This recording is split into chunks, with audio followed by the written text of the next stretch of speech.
ಪ್ರಧಾನಿ ನರೇಂದ್ರ ಮೋದಿ ಅವರು ನೆಹರು ಅವರ ದಾಖಲೆಯನ್ನ ಮುರಿದು ಸತತ 12 ವರ್ಷಗಳ ಕಾಲ ದೇಶದ ಪರಮೋಚ್ಚ ಚುನಾಯಿತ ಪ್ರಧಾನಿಯಾಗಿ ಅತಿ ದೀರ್ಘಾವಧಿ ಆಡಳಿತ ನಡೆಸಿದ ಐತಿಹಾಸಿಕ ಮೈಲಿಗಲ್ಲನ್ನ ಕಮಲಪಾಳ್ಯದ ಮುಖಂಡರು ಅತ್ಯಂತ ಭಕ್ತಿಯಿಂದ ಆಚರಿಸಿದ್ದಾರೆ.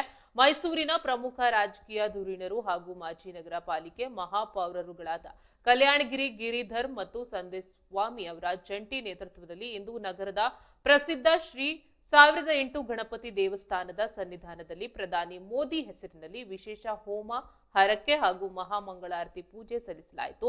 ದೇಶದ ಆರ್ಥಿಕ ಪ್ರಗತಿ ಮತ್ತು ಮೋದಿಯವರ ಆರೋಗ್ಯ ವೃದ್ಧಿಗಾಗಿ ಗಣನಾಥನಿಗೆ ವಿಶೇಷ ಪ್ರಾರ್ಥನೆ ಸಲ್ಲಿಸಲಾಯಿತು.